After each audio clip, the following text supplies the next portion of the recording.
Vicks presents Dangerously Yours, a half hour of romance and adventure starring Victor Jory in God's Country and the Woman. You know, more and more millions of people are using Vicks Vatronol nose drops to relieve distress of head colds. Benefit by their experience. And now, Dangerously Yours. I am Adventure. In my name, men have traversed the highways, the byways, the skyways of the world. I am the fire that burns in the heart of youth, that makes men dream and dare and conquer. I am dangerously yours.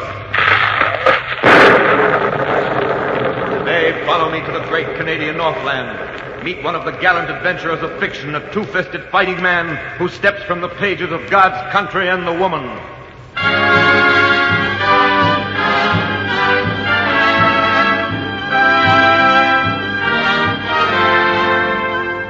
If coming events could actually cast their shadows before, I would have known the answer and the end and the solution to the whole problem the first time I heard their cries.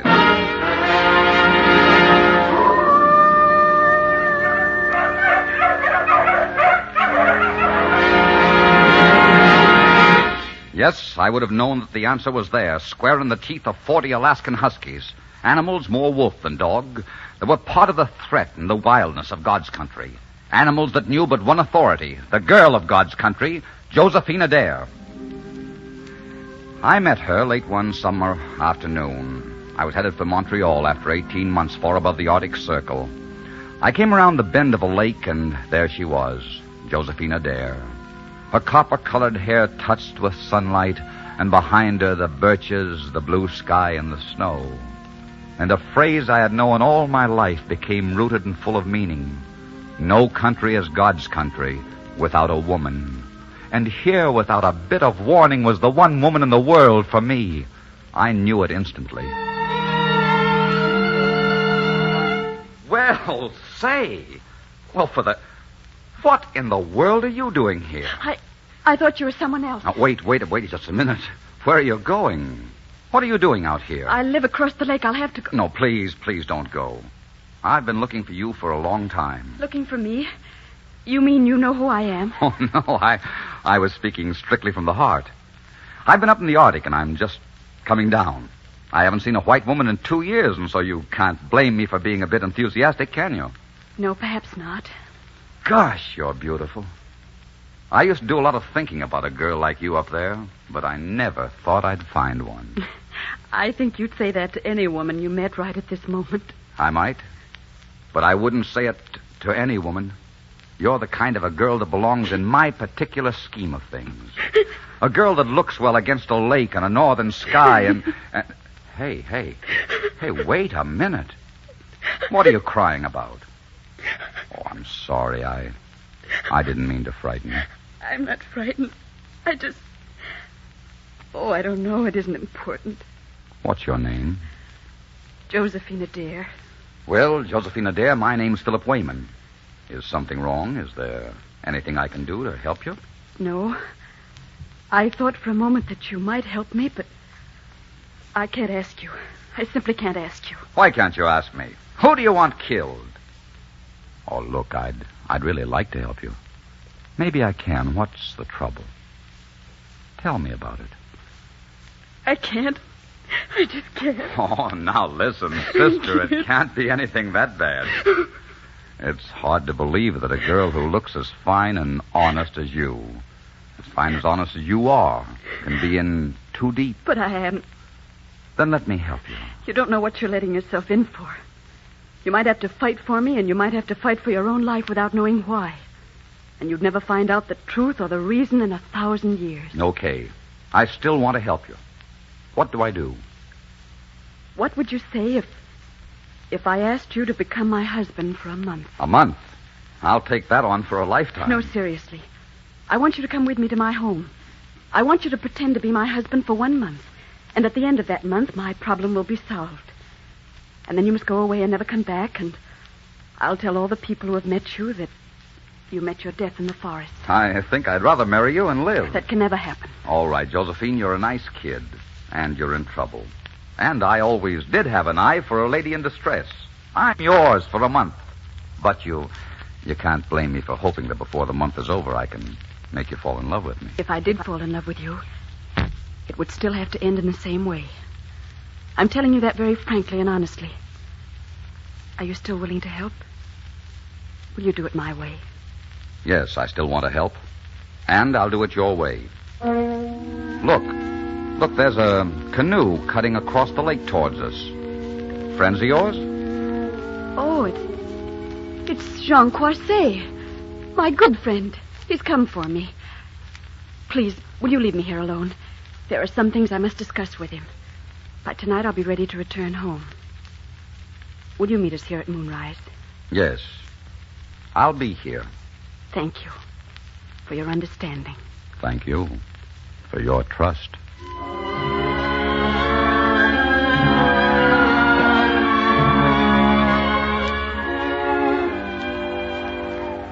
Monsieur Wayman? Yes? I'm Jean Croisset. Josephine is waiting for us in the canoe. We are ready to go if you are. I'm ready. There is something I must say to you, monsieur. Josephine trusts you. There are not many men she would trust, but she has placed it with you. In your action now lies life or death for you, depending on your loyalty to her. I warn you, you will be a man in the middle who will want to kill you. Yeah? There have been people who wanted to kill me before. I don't kill easy. Very well, monsieur. Come on.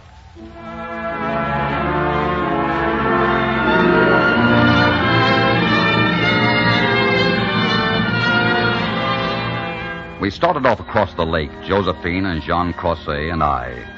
The lake was silver with moonlight and stars that were like a silver frosting on the sky. And skimming across the glassy smoothness of the lake into mystery and unknown danger, I was full of determination to solve the mystery and win the girl, or die in the attempt. Philip, you're so quiet. What are you thinking? I was thinking of you. You know, I'm beginning to be sorry that I asked for your help. You're going to hate me when you reach Adair House. This afternoon, that didn't matter. Or at least I thought it didn't. And does it matter now? Yes.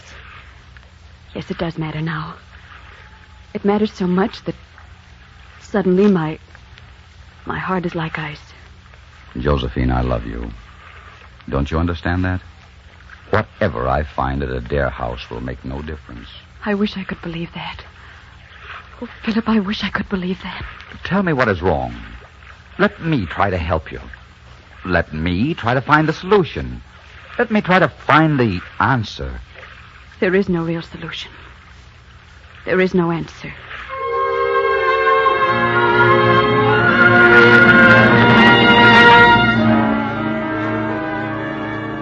But the answer was there. The answer was there the moment we beached the canoe, although not one of the three of us sensed it. The answer came storming out of the night to greet us. Hello, Captain Hugh! Hello, old boy. Did you miss me? Down, Major, down. Nice boy. Down now, down.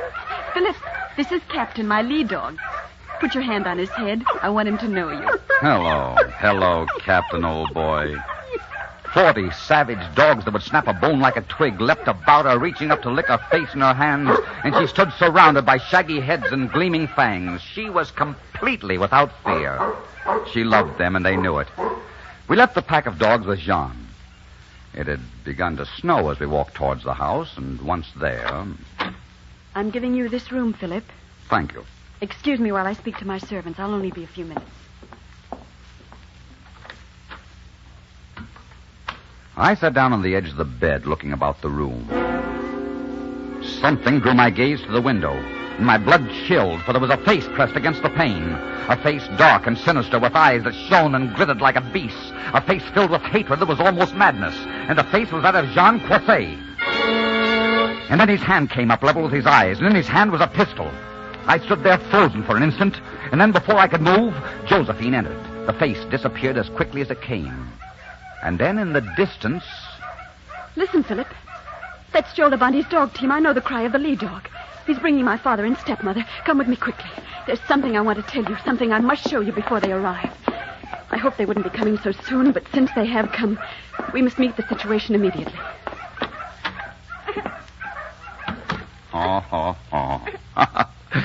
gosh, what a cute baby. He isn't very well. He's had a touch of fever.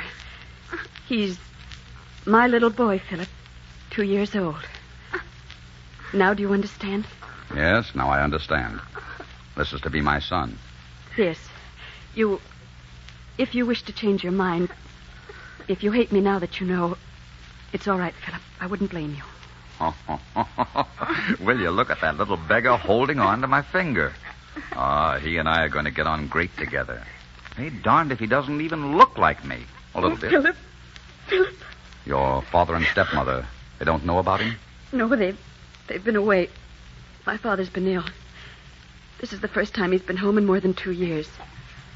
My stepmother went to Montreal to see him, and they were married there. I wrote them about the baby. There wasn't anything else to do. I told them I had married a man named Philip Darcambeau. If my father knew the truth, the real name of the baby's father, I think he would kill me. Is that the danger you thought was so terrible? No, that's the reason for the danger, but not the danger. Philip, they're here. All right, now, all right. Take it easy. Come along and introduce me to my father and my mother-in-law. Do you hate me now? No, darling, I love you. And I don't believe one word you've said about this baby. There's a reason for all this, and I intend to find it out. You'll never find out anything more than you know right now. My problem has no answer. There is always an answer. Josephine, where are you? Come on, honey. I'm going to like my father-in-law. I can tell by his voice.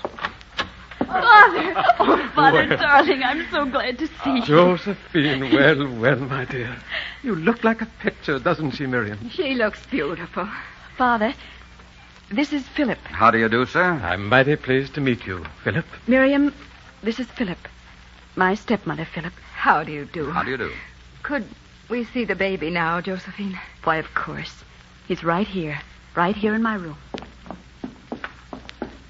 Say now, isn't that something? May I hold him just for a moment? Just for one moment? Why, of course. Of course, Miriam. Neither John Adair or Miriam could take their eyes off that baby. And there was something in Miriam's face when she reached out her arms for the baby that made you want to weep. I left them there and went back to my room. I had left the lamp burning, but now the room was dark, and a cold wind swept through it from an open window. I lit the lamp, and then the shot came through the window. It hit my arm. I was so mad I hardly felt it. I jumped through the window and ran through the snow. I could see a man darting in and out of the trees ahead. I followed him. And as I ran, I could hear him shouting to his dogs. And then I was upon him. I've taken enough of you, Quothé. You fool, I kill you. Yeah? Oh, you dirty, rotten snake. You filthy... Drop that knife! Sorry, I do not have the time to fight with this, monsieur. Oh! So sorry, monsieur, for the blow on the head. Someone is coming. Thoreau will return, and we will fight this out some other day when I have more time. Push, monsieur! Push!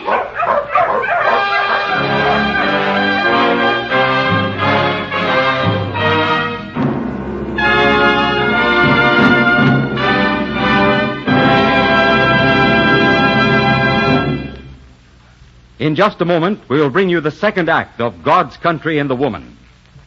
Friends, here's some timely advice. Folks everywhere are sniffling and sneezing and catching summer colds that settle in the head and cause all-over misery. If you're unlucky enough to be one of them, remember there's one mighty effective way to relieve the sniffly and sneezy distress. That's with Vicks Vatronol. When you put a few drops of this specialized medication in each nostril, you can feel it start to work instantly, bringing relief right where trouble is.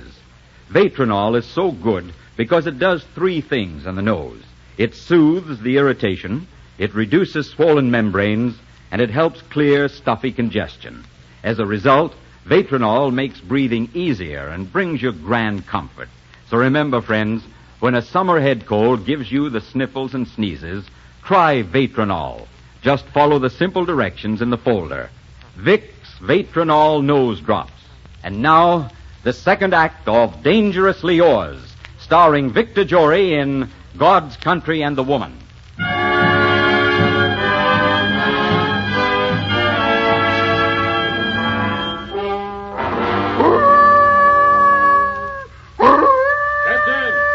Captain, quiet! You have everyone in the house out here. Praise le bon Dieu. Ah. He is not bad hurt. Oh, that devil Thoreau. Monsieur. You've had a bad blow in the head. Here, have a swallow of brandy. I don't need your brandy, Croisset. Well, let's finish the fight. Fight, monsieur? Yes, you were ready to fight a moment ago. I was not fighting. I just found you. I hear Captain howling from the house. I come out to see what was the matter. I found you. You're a liar.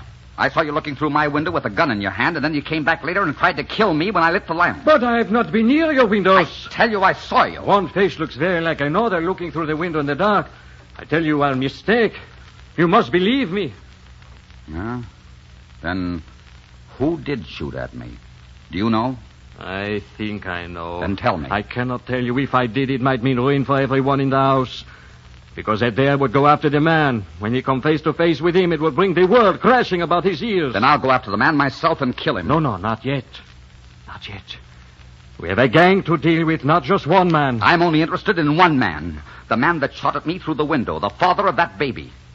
Why do you say it is the father of the baby? I just feel it, that's all. I'm going after him and find out, and then I'm going to kill him. That's the only way to deal with a man like that. That's the only answer.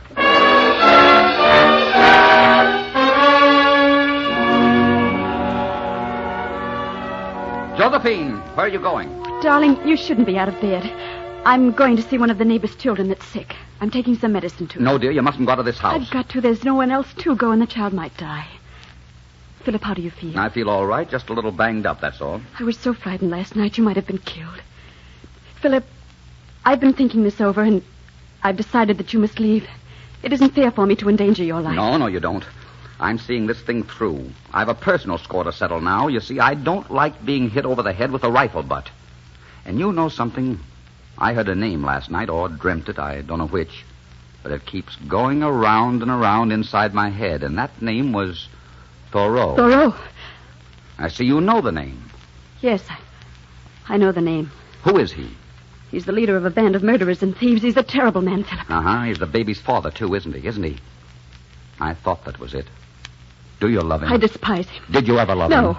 Is that your baby, Josephine? I've told you that it is. I know, but I don't believe you. You agreed not to ask questions. You agreed to help me and go. I told you you'd never understand. No, but you're mistaken. I'm beginning to understand a lot of things, and before I'm through, I'll understand a good deal more. Philip, I don't want your help anymore. Please, will you go and let me fight this out alone? No, I will not. Then you'll be forcing me to go to Thoreau. That is ridiculous. It happens to be true. Josephine, who is the mother of that baby? Please, not so loud. Josephine, do you want your father to hear you? I'm sorry, Miriam. Philip, there's no point in continuing this discussion. You don't seem surprised at what I've been saying, Miriam. Miriam knows about the baby, Philip. I told her. In the name of heaven, is there anyone who doesn't know? John knows, Miriam knows, Thoreau knows. My father doesn't know. Oh. If he did know the truth, I think it would kill him. Yes, that's the whole point, isn't it? Your father. Your father must not know. You have a rather understanding father, Josephine. My father loathes Thoreau. He'd never understand for a moment. Why are you looking so frightened, Miriam? What's wrong? Nothing. I'm just so afraid John will hear you. Philip, if you want to come with me, come on. I have to get started. All right, darling. All right.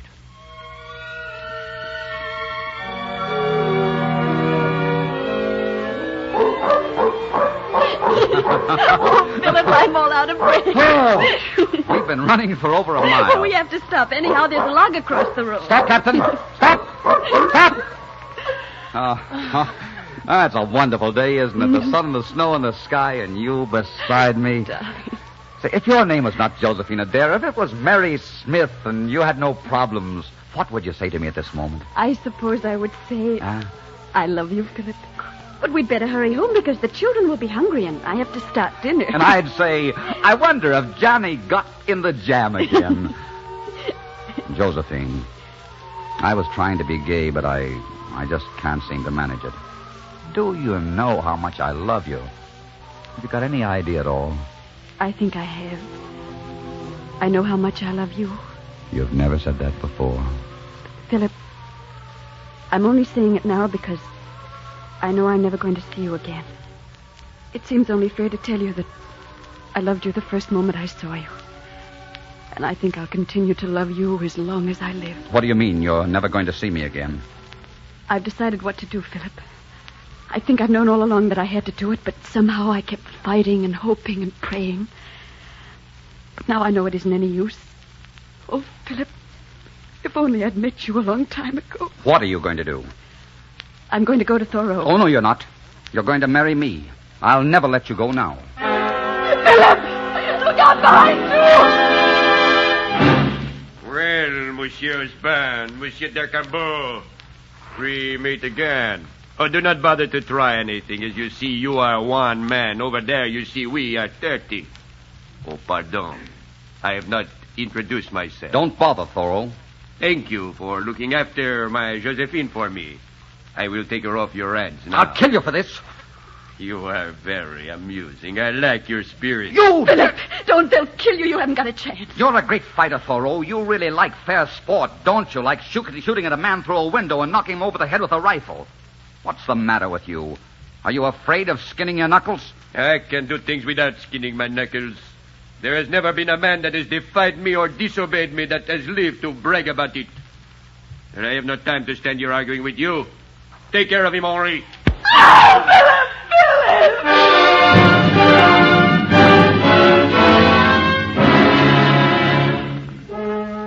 It was almost dark when I regained consciousness, and the sled was still beside me, but 2 of the dogs were dead, and 4 had evidently been cut loose because they were gone. I staggered to my feet, fighting nausea and blackness that kept sweeping up on me. It was snowing again, and the snow swirled and pressed against me, and the wind tore at me. Sometimes I walked, and sometimes I crawled on my hands and knees. It seemed centuries before I saw the light of the house. I fell up the steps and into Jean's arms. Monsieur, what is it? Josephine, Jean, Thoreau, they've carried her off. They carried her off. Oh, may le bon Dieu watch over her. Come on, we've got to go for help. How many were there? Thoreau said 30. I'll get this sled. You can rest while we're on our way. We will get help, monsieur. We will get help.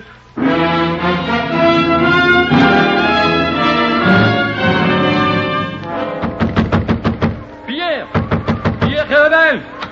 Yes, Thoreau has carried off Josephine. Will you come with us? I will come at once. Is there anyone home in there? Is there anybody home? What do you want? Thoreau has carried off Josephine. Will you come with us? The dirty swine, you bet I will come. We need your help. Thoreau has carried off the girl. Will you come with us? Thoreau has taken the girl. Come with us. Thoreau, the girl.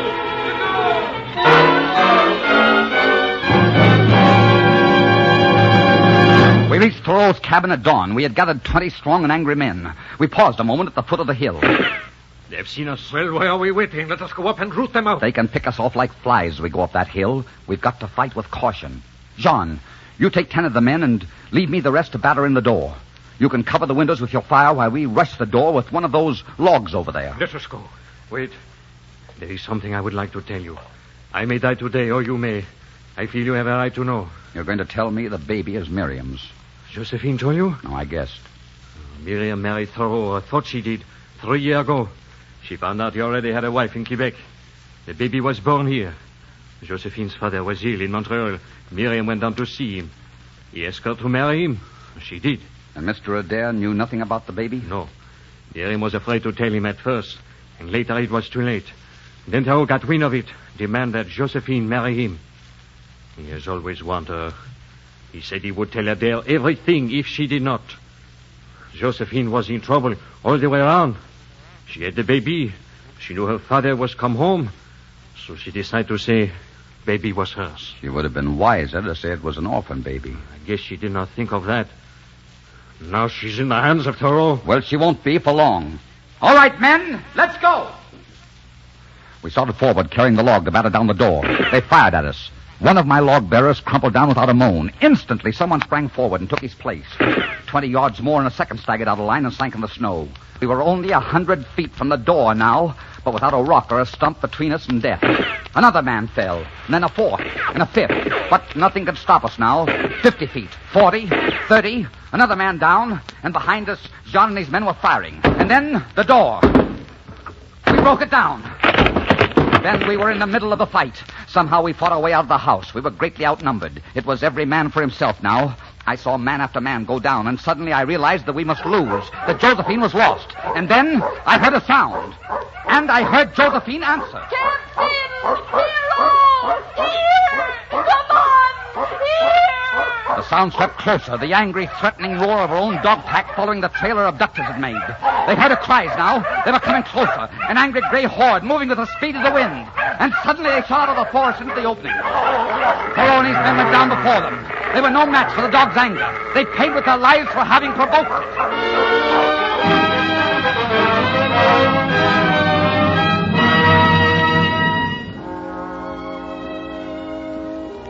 Well, you're free, Josephine. Yes.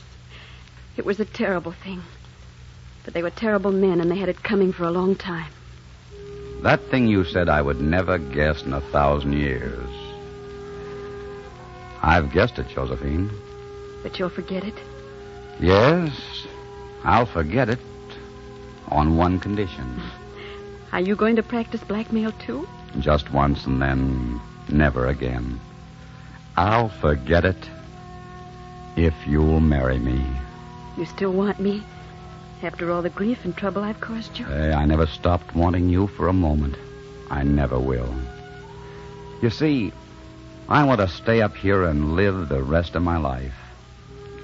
And I can't get a certain phrase out of my mind. Makes a lot of sense. What phrase is that? Something I remembered when I first saw you. No country is God's country without a woman. Will you marry me, Mrs. Darcumbo? Yes, Mr. Darcumbo. I'll marry you. Is it all right with you, Captain?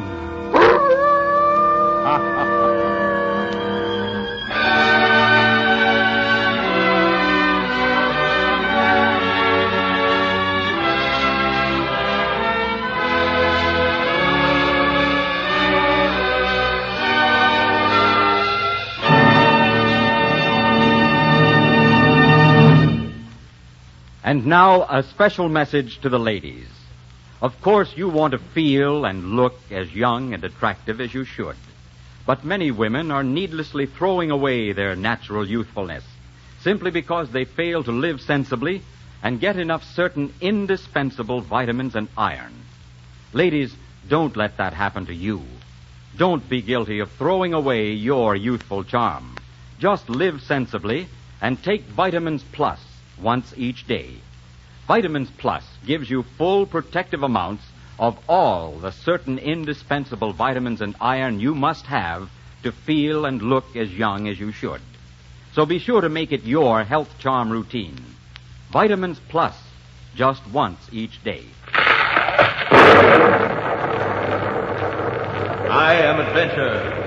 Next week, meet a dashing, debonair French prince who masqueraded as a barber to find an honest Cinderella. Booth Tarkington's famous story, Monsieur Beaucaire. Until next week, then, I am dangerously yours.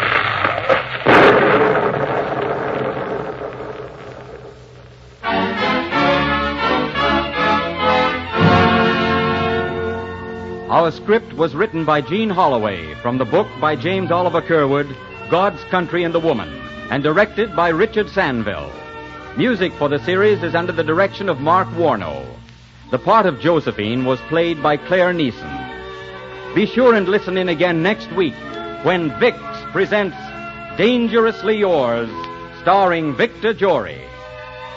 This is CBS, the Columbia Broadcasting System.